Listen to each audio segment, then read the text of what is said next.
Helping news in a high-profile investigation. 3 people are facing federal charges in the Nolan Wells case. They're charged with threatening a judge, a witness, and local officials in the investigation of his death. You'll remember Wells was found dead after a 4th of July boat trip with friends to an island off Mississippi's Gulf Coast. There's been a lot of questions raised about his death. Investigators say none of the 3 people charged know Wells or his family. An Illinois man is accused of threatening to kill a witness in the case and their family.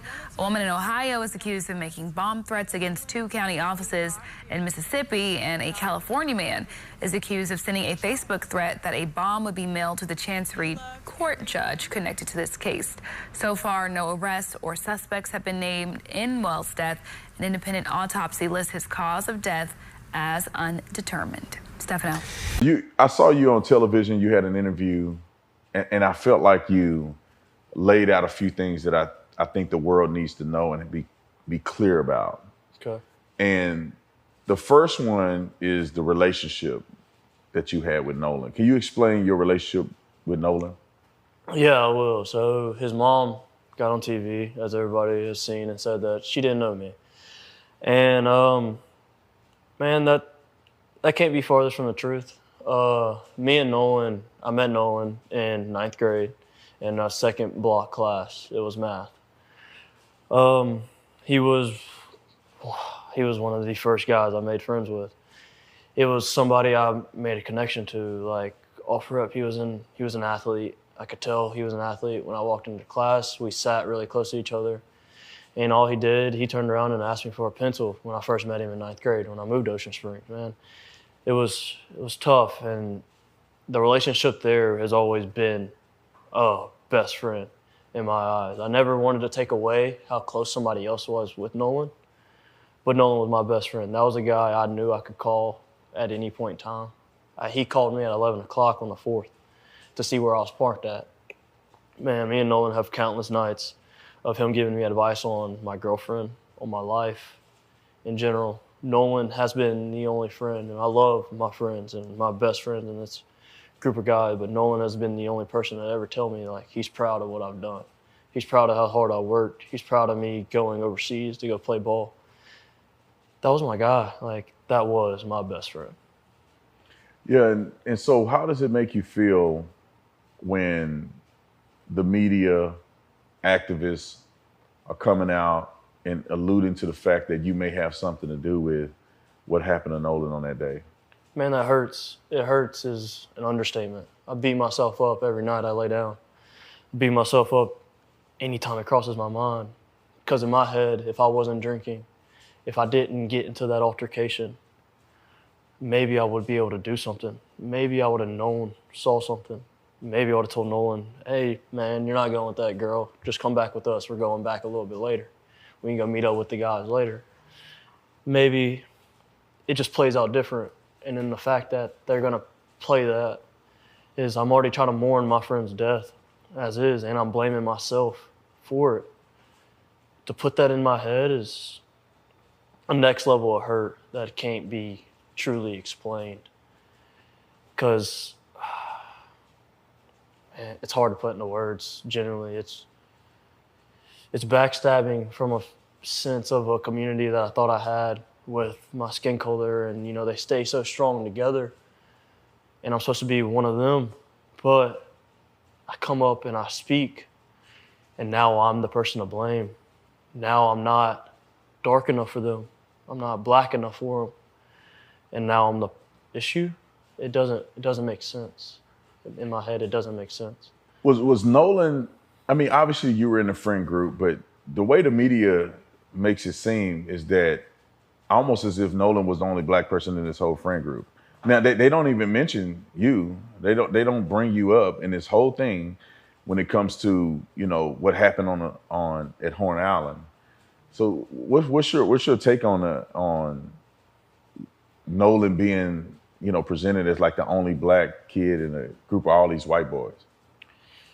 That's crazy, man. I know we've spoken a little bit, but that friend group that I'm a part of to this day was the first friend group I was in when I moved to Ocean Springs as a new kid coming in.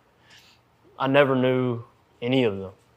I'd known one, kind of, sort of, back from grade school because we went to the same private school together.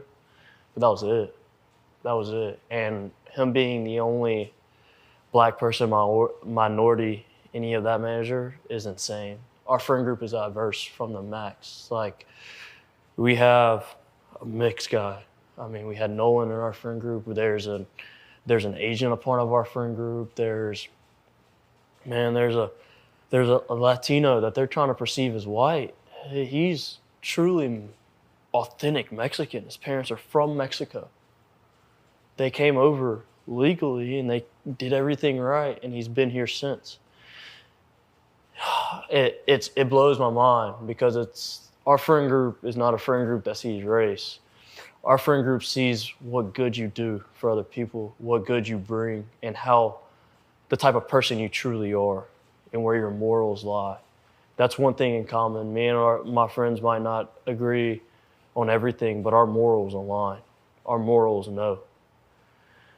So for them to even make that narrative up really shows you have no idea what it's like down here on the coast. You have no idea how tight-knit Ocean Springs as a community is. You don't understand it. You don't see the thousands of kids in the high school football stands cheering their team on. Nobody cares what color you are. We're there to have fun and to just live. And that's how Nolan lived. That's how I live now. I've grown up and I have more big boy stuff, but in high school, all I cared about was going to hang out with my guys. And I mean, on a personal level that leads off of it, is like, it got me in trouble with my girlfriend just because I wanted to be with the guys.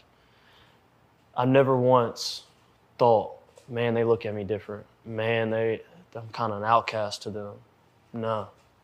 All their moms have always welcomed me with open arms. Anytime I needed anything, I knew I could call them and their parents, and they would do anything in the world for me. So with Crump pushing this narrative, it's wrong.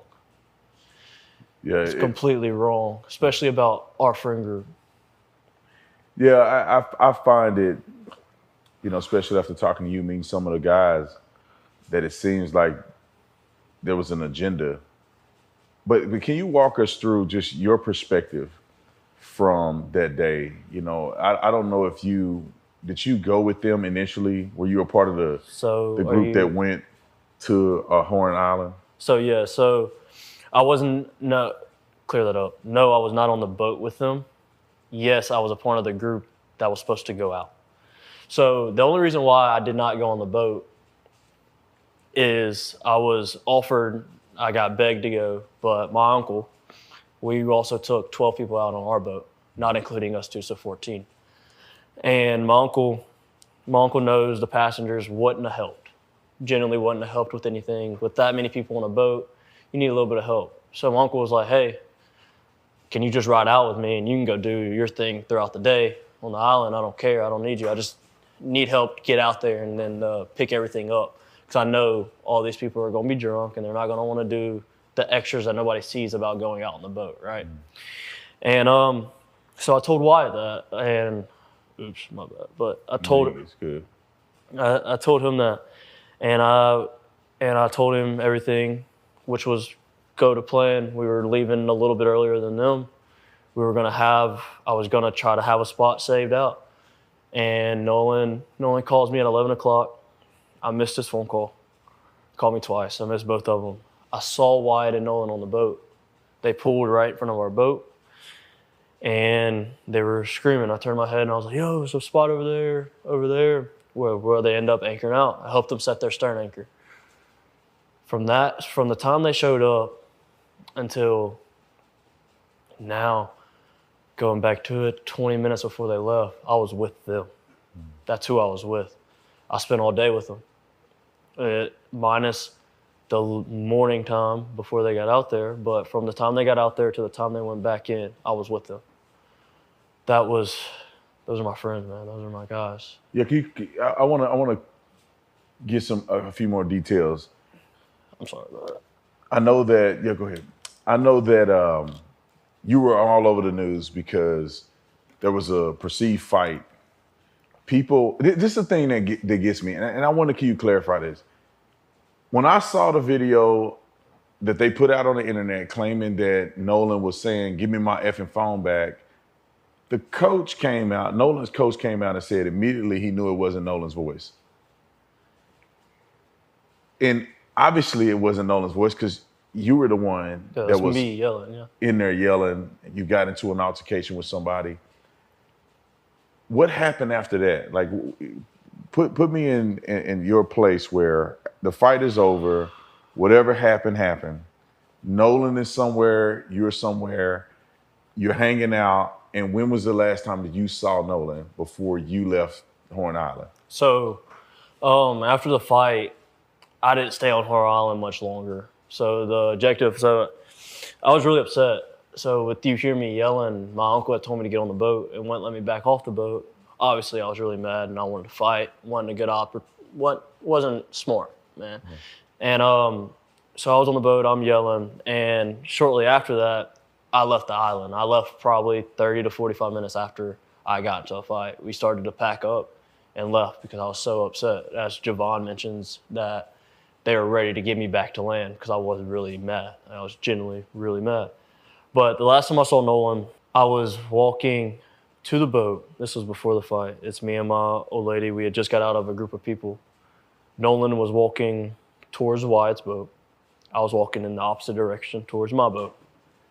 And I dabbed Nolan up. I made a slick comment about something, actually about the girl that he was with. I made a slick comment to him, us joking around, and I kept going. And not even 10 minutes after that is when I got into a fight. The last thing I told Nolan was, "All right, buddy, I love you. See you later." And I'm glad I said it. I had been under the influence a little bit, and that's probably why I did say it at the time, just, getting all lovey-dovey, but I'm at peace I said it. I'm glad I said it. That was my last encounter with Nolan. Just telling him I love him. Did you have so you leave the island, did you have any encounters or association with these phones, with the keys? Did you have any connection to any of that? I did not. So what I know, I got my first phone call from Warren at about 9:20. I didn't answer it. I was asleep. I'd been on the boat all day. I didn't feel like going to party anymore. I went to bed. So I got my first phone call about 9:20, and I didn't wake up again until a little after 11 o'clock.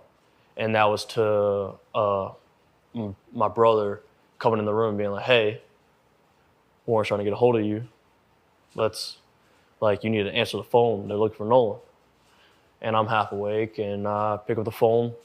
And by this time, nobody had came to the house to grab anything. And Warren gets on the phone, and he's just like, "Hey, man," he was like, "Hey, have you talked to Nolan? Anything else?" I was like, "No, I haven't talked to him, man. He was with that girl last time I knew." And he was like, "Okay." He was like, "Man, we can't get a hold of him. We don't know where he's at." And I was like, "Man, it's Nolan. He's probably just out somewhere with that girl. Like, get a hold of the girl, you'll probably find Nolan. It's no big deal." And he was like, "All right." He was like, "But we're starting to freak out. We're getting on the phone with Coast Guard." I was like, "Okay." And at that time, he had already talked to his mom, Nolan's mom. And he was getting on the phone with the Coast Guard. And I need to be specific about this. I did not call Warren's phone. I called another one of our buddies' phone, and it was on speakerphone. They were all together. I was talking on my other buddy's phone, talking to Warren. He was dialing Coast Guard because he hung up the phone and was like, "Hey, this is them, bye," and hung up the phone. And that was the last time I talked to him until the next morning when we all decided, when I woke up about 7 o'clock that morning, we had all decided that we were going to go out on the boat and go look for Nolan. Wyatt had already had his boat still in the water. We took that boat out. It was what day are we talking? That's Sunday morning. Sunday morning on the 6th. The 5th? So it was Saturday the 4th was the 4th of July. Mm-hmm. The 5th was Sunday. We were on the water from 9:45 to 11:50, 12 o'clock era, about lunchtime. While we were on the water, we talked to a rescue guy, and he told us to get off the water and said that they kind of had the island and the water under control. That's the professionals, man. Yeah. They told us to get on social media and find out any information we can. And by that time, we had already talked to a good amount of people out there, so it just made sense. So we went back in and we concluded our search and started the search off socials and started sharing everything we could and try to get a hold of anybody that could have talked to Nolan, that Nolan possibly would have reached out to. And that led into the night. It led all night long. I didn't sleep at all Sunday. Monday, I was up at 5 a.m. I was putting fuel in our boat at 6. I got told that we were taking out another boat to Chandelier at 7. So I put my boat back on the lift, and I went to McDonald's, and then I got the news after I left McDonald's that his body was found. So it was already a plan that we were going and searching and trying to do everything we possibly can. And that's all I wanted to do. Is I wasn't there to help him out in his last minutes, but now I feel like as a friend and as one of my guys, man, I do everything in my power to help now. And that's why I have reached out to the family. I have donated to the family, and I have giving them just your normal death gifts, I would say, as you pay your respects. And Do you think Benjamin Crump being involved in this case made it better or worse? 100,000 times % worse. Because why on the Tuesday after where has your civil rights been broken? Where has it been shown? You brought Benjamin Crump to stir up a community that's already tight-knit. Yeah, we might not be best friends with everybody, but I promise, if you're talking about Ocean Springs as a whole, Ocean Springs is going to have Ocean Springs back, 110%. We back each other. Everybody I've seen, we back each other. And for them to push this narrative and really push it, just shows me is like you have no idea who you're dealing with or who you're messing with. And I think he's taking the grieving parents and manipulating and turning this and making it sound all bad, because nothing's like that at all. No.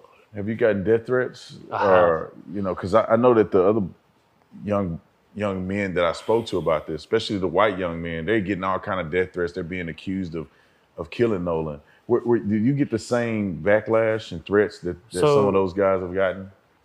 Yes, I've gotten the death threats per se, but I've also gotten the threats along the lines of where it's like I've been cast out of the black community. I've been called white. I've been called a wetback.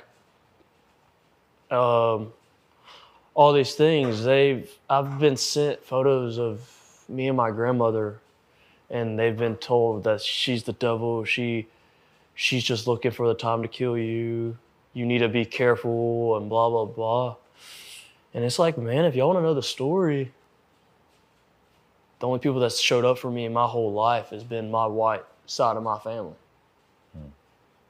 So for y'all to sit there and drag their name and to drag me down, and I'm supposed to be one of y'all, and you're supposed to have my back, and we're supposed to be in this together,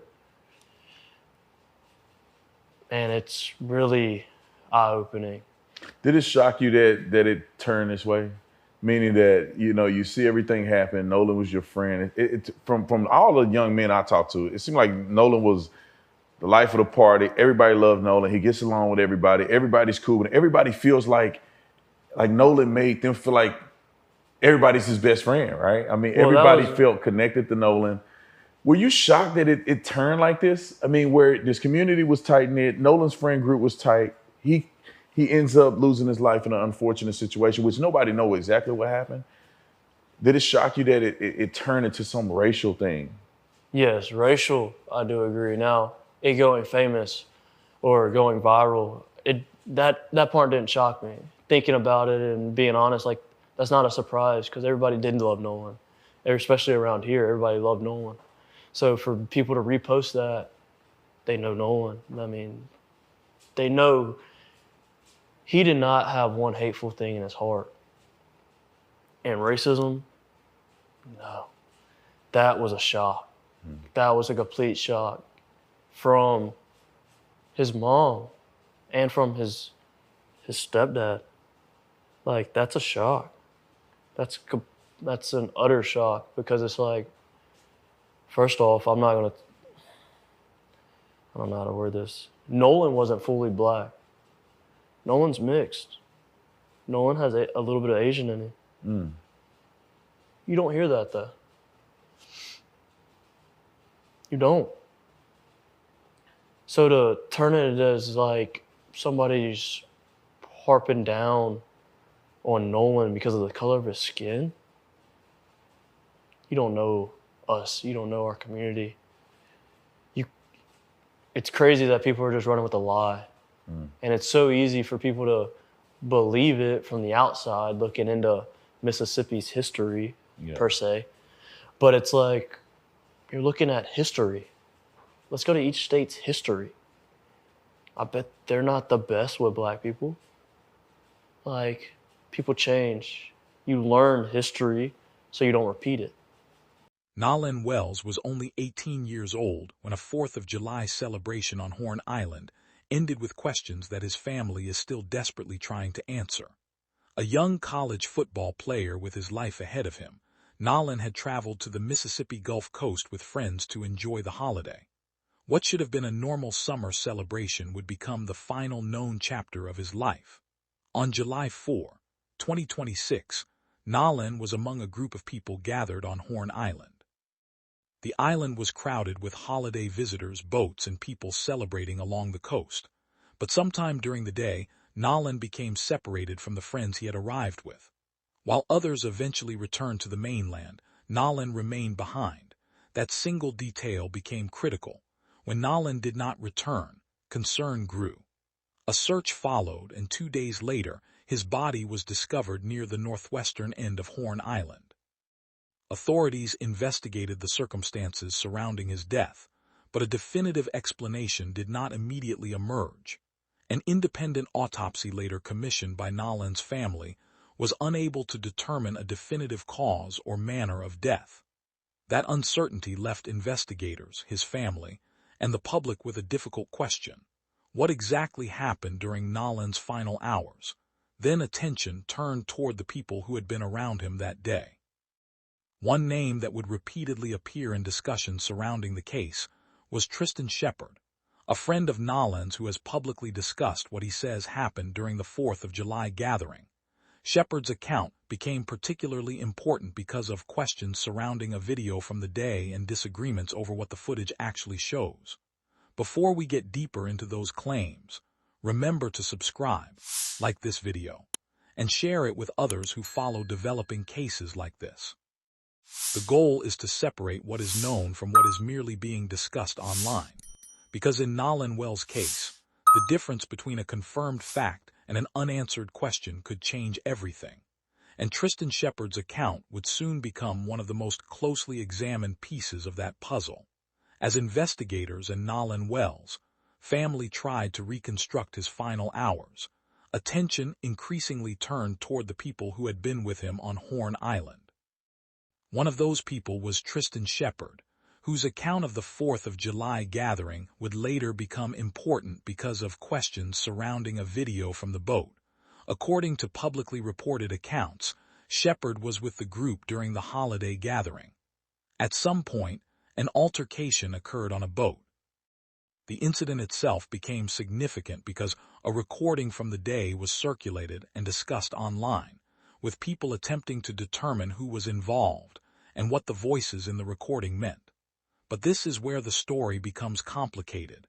Different interpretations of the footage began spreading, and some people connected the recording to Nolan. Shepherd has reportedly disputed that interpretation, saying the person heard in the recording was him rather than Nolan. That claim matters because if Shepherd's account is accurate, it could change how the public understands one of the most discussed moments from that day. But a claim is not the same thing as independent confirmation. The identity of the person in a recording must be established through evidence, not simply through social media theories or assumptions. Questions about the original recording, its context, its timing, and what happened before and after the incident all matter. Shepherd has also described his own movements that day, including leaving the island before Nolan's disappearance became the central concern. His account is therefore important not because it automatically answers what happened to Nolan, but because it provides another version of the timeline investigators may need to compare with other evidence, and that comparison is crucial. Phone records, photographs, videos, witness accounts, boat movements, and forensic findings can potentially establish whether different versions of events fit together. If you're following this case closely, take a moment to like the video and subscribe. Cases like Nolan's can become overwhelmed by rumors, but the most important questions are the ones that can actually be tested against evidence. Because the more people examined Tristan Shepherd's account, the more attention focused on one particular piece of evidence, the recording that had already begun fueling speculation about what happened that day. The recording became one of the most talked about pieces of the Nolan Wells case because people believed it might provide a glimpse into what happened before Nolan disappeared. But instead of immediately answering the mystery, it created another layer of uncertainty. Who exactly was involved in the incident captured on the recording? As the footage circulated online, different interpretations began to emerge. Some viewers believed the person heard or seen in the recording was Nolan. Others reached a different conclusion. Tristan Shepherd has reportedly said that the person involved was actually him, not Nolan. That distinction is extremely important. If Shepherd's account is accurate, then a moment that some people have connected directly to Nolan may have been misunderstood. But the existence of a competing explanation does not automatically establish what happened. The recording has to be considered alongside the full circumstances of the day, including when it was made, who was present, and what happened before and after it. And this is where the case becomes difficult for anyone trying to reconstruct the timeline from social media alone. Short clips can remove context. Audio can be difficult to identify. People watching the same footage can reach completely different conclusions. Once a particular interpretation begins spreading online, it can become difficult to separate what was actually recorded from what people believe the recording means. For Nolan's family, however, these questions are not simply an internet mystery. They concern the final hours of someone they loved. Shepherd's account, therefore, deserves examination, but it also needs to be compared against independent evidence. What did witnesses remember? What do phone records show? Are there additional recordings from that day? Can the movements of the people involved be independently established? Those questions matter far more than online speculation. If you want to follow the case as new information develops, subscribe to the channel, leave a like, and share this video so more people can follow the investigation responsibly. Because the real issue isn't simply whether Tristan's explanation sounds convincing. It's whether his version of events can be independently supported by the evidence, and whether that evidence can help investigators establish what happened to Nolan Wells after the group separated. And eventually, that brings us back to Tristan himself and what he says happened during those critical hours. What's the craziest lie that you've seen floating around there about this situation? I know there's a lot of mysterious things, but like, what to you, what's the craziest thing that you've heard somebody say about this? That my buddy in the photo was his lover. That was wild. That's been the utmost craziest because it's like, what? Like, where'd you get that from? Yeah. I mean, also the lies of just how how racist Mississippi is or how racist the coast is and Ocean Springs. And yeah, no, you don't know this, man. Like, you have no idea. And what I thought was crazy from the beginning was he's the only black person on the boat. He's the only black person on the island. No, not at all. Like, not once. Like, where'd you get this background information from? How many people are on that island from your vantage point? On the 4th of July? Yeah. Thousands? 13 miles? Like, I mean, you're talking hundreds and hundreds of boats that are carrying minimum 4 to 8, 9 people. Like, I'm talking like on the lower end, man. We're talking about smaller vessels here. Man, if I had to take a rough estimate in my area of the island that I was in, 400, 500 people easy. If I'm taking an actual estimate, about 400 to 500 people easy. In our group, and the group of, I would say, young adults that were in the group with Nolan Wells, 100, 150, 200 people. So the idea that Nolan went out with 4 white boys and they took him to a deserted island and he was allegedly last seen with a girl and they just abandoned him. What do you say to that? No. From the time they left, including myself, and also when I left the island, I could have named 50 people I really trust behind the helm of a boat that Nolan knew, that he could go talk to.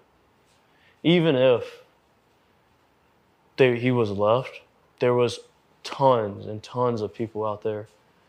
There was 10 boats that camped out at Horn Island. I know a boat that didn't leave Horn Island until 8 o'clock that night. Nobody would have ever seen, take that back, nobody would have ever left somebody on Horn Island. That's a place of everybody loves to go and hang out. That's their peace. Nobody wants to see anybody out there, especially in the boating community. And I can speak on that, like, genuinely. I grew up in it. That's absurd. It's absurd. So can you help me understand the fight a little better?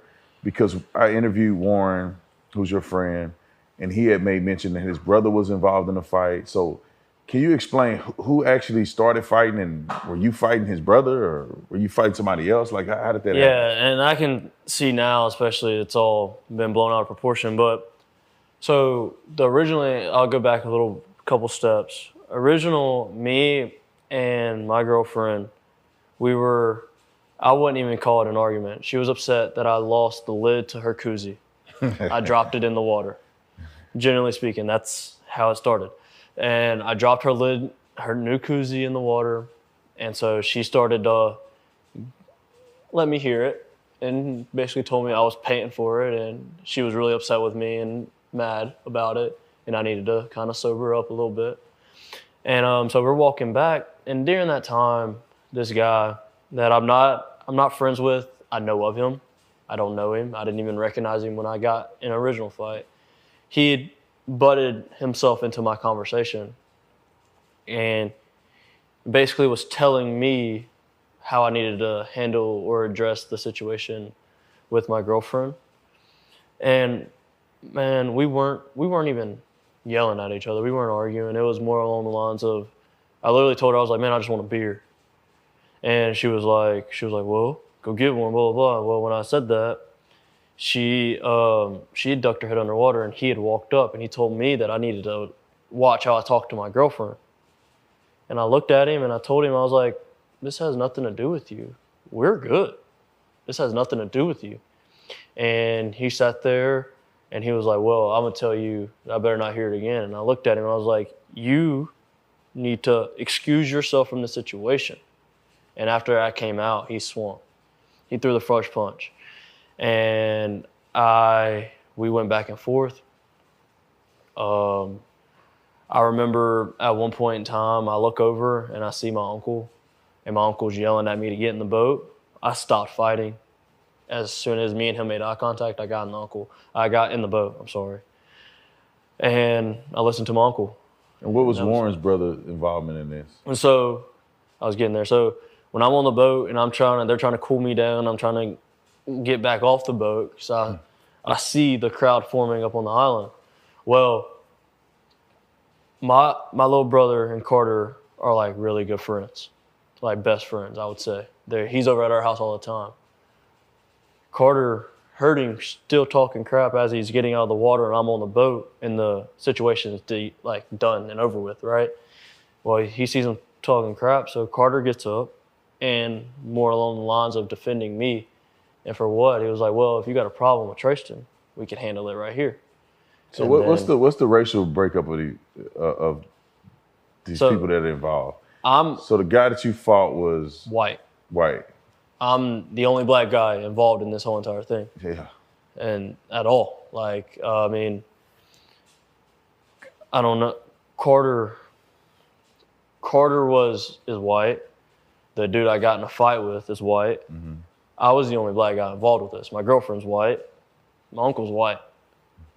There was no other black guy involved. And I know Ben Crump tried to run with a story saying that was Nolan.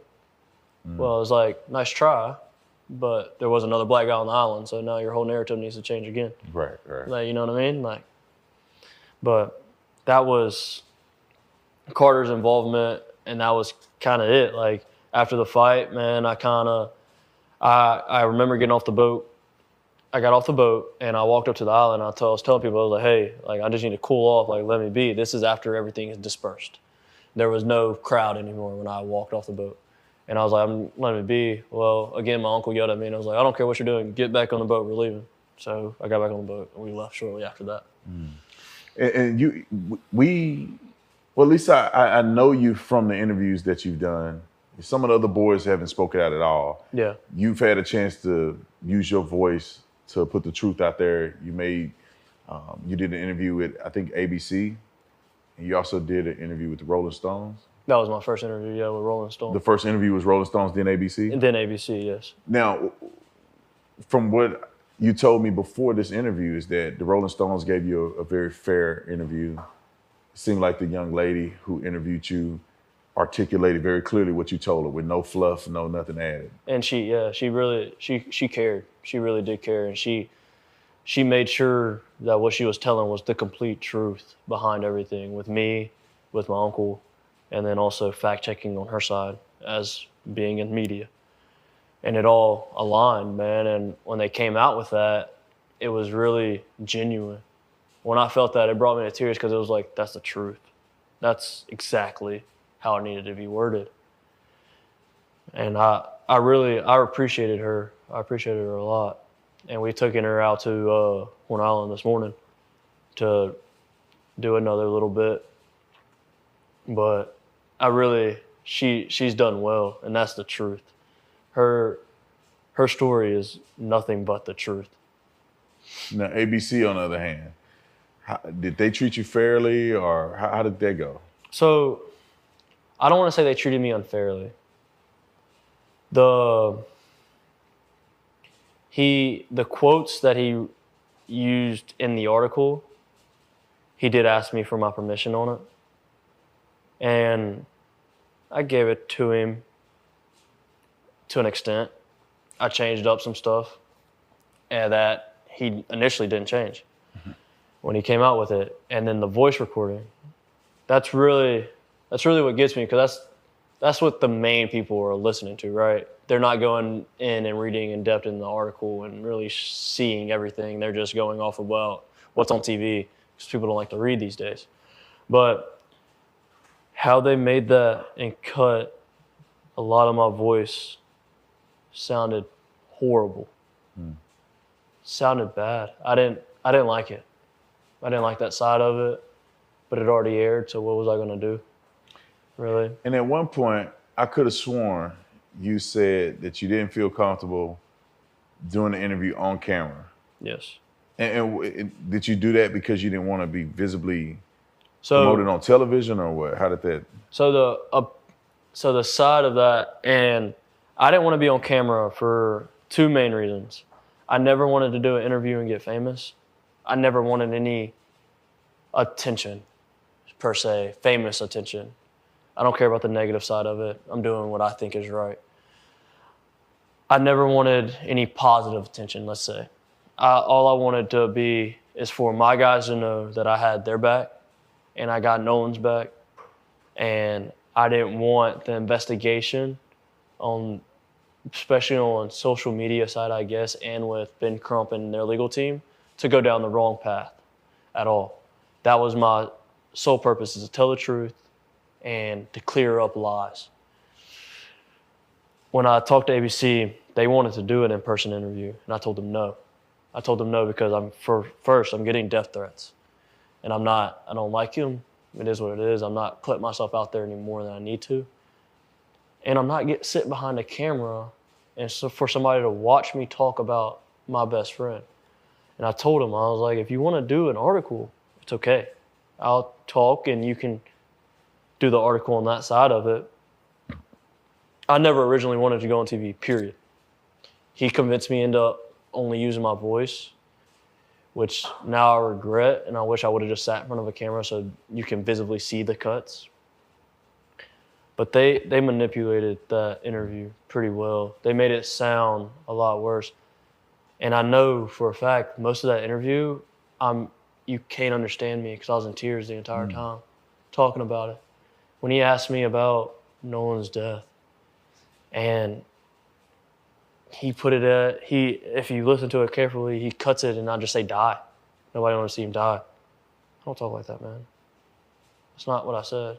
I did say died during at one point in our interview, but I said we didn't want to see his life being taken from us, period. They didn't put that. They twisted some things around and they almost made a different narrative to where it's like now people are coming out and lying. And it's like, man, no. Yeah, and I was wondering if you were gonna, I remember I was like, I could have sworn he said he didn't want to be on camera, and they put your picture all over the news. I mean, how did you feel about that? Was that something that you were okay with them doing that, or? I kind of accepted it. I accepted it because I gave Rolling Stone permission to do it.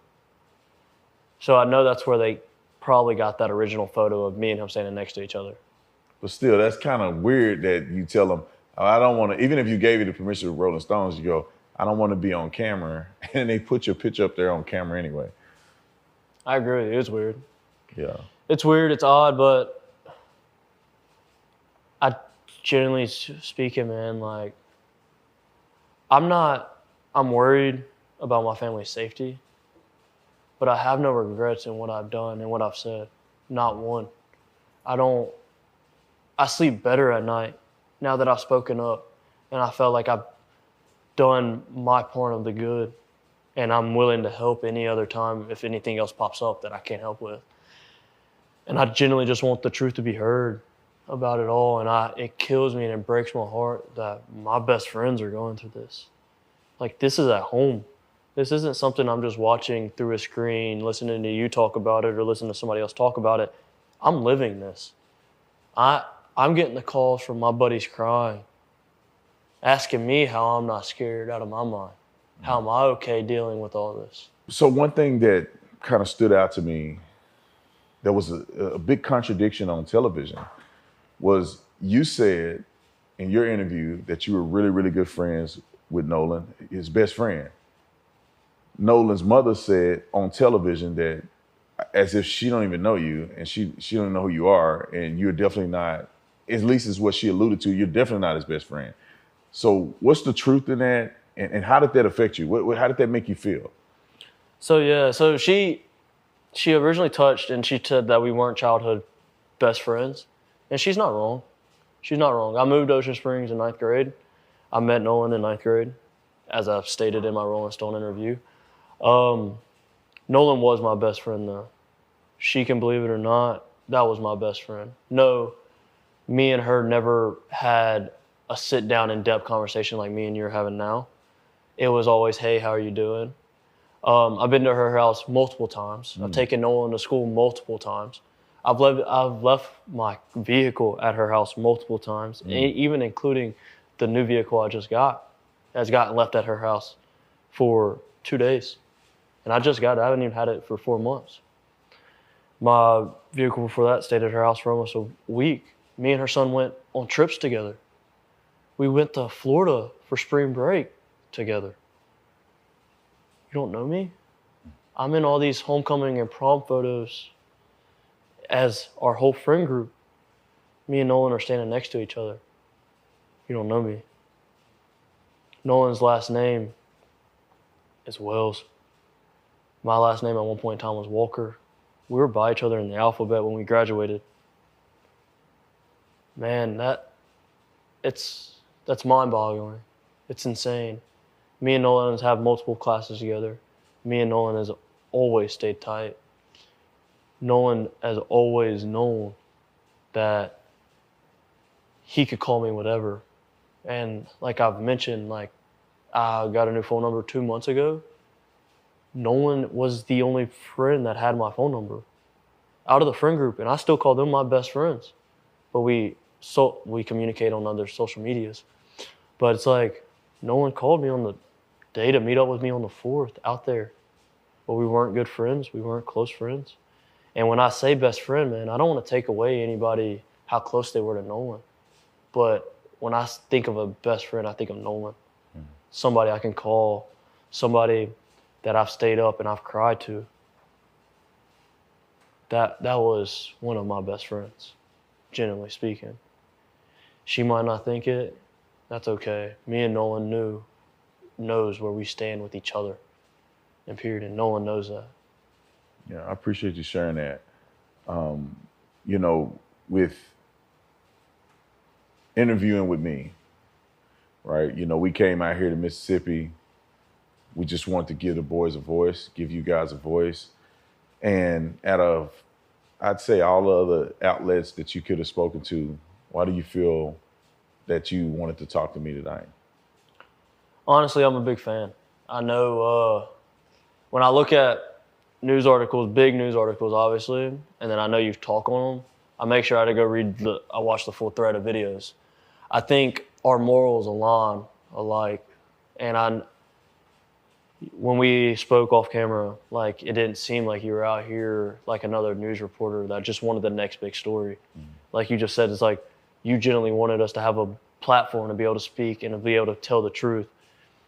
And that's what I like. And I know, I don't know, talking to Warren and knowing Miss Katie and being close to them and them trusting you was like, okay, I can sit down, I can have this conversation, and we can go through it, and we can have the interview on camera, and people can see me, really, I guess you could say, and talk about it and whatnot. I appreciate that. I really do. And my last question, you know, with all this stuff going on, and you knew Nolan very well, what do you think how Nolan would feel about how this all has transpired with Benjamin Crump, with, you know, the statements from his mom, with the accusations against you and his other friends? You know, how would you think he would address this or feel about this? Well, I know people like to use a term, they would turn over in his grave. If Nolan could dig himself out of his grave right now, he would. No doubt. Nolan would be livid is an understatement. Nolan would never want anything pursued this way at all. I think he would be really upset with his parents about how they went about the situation. I think he genuinely would. I don't think he wouldn't support it. I know that for 110%. I know he wouldn't support any of it. I think he would want the truth and he would search for answers, but he wouldn't go about it like this. He wouldn't let us get dogged out like this. If Nolan could have spoke up, he would have already said something about our friend group and saying, yo, y'all are on the wrong path. Generally speaking, he would be mad. Like, he would be mad. And I don't understand how people don't see that. and how people were just okay with even some of his, I guess you could say, other best friends, man, how they were coming out and how they're acting behind it. It's like, man, Nolan was never like that. Nolan was an aggressive, threatening person. Don't get me wrong, Nolan would defend himself if he needed to defend himself.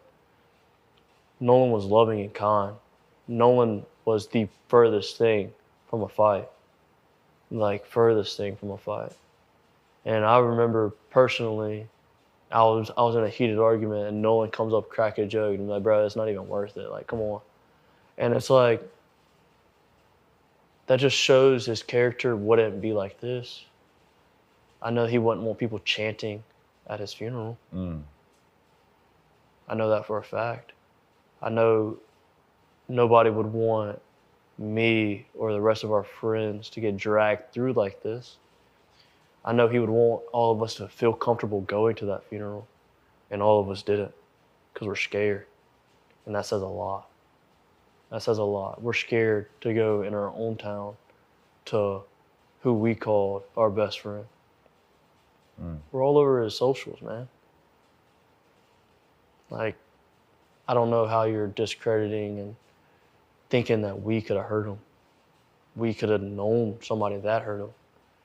Because like I told everybody, I would put myself in whatever position he was in 100 times before I let him pass away.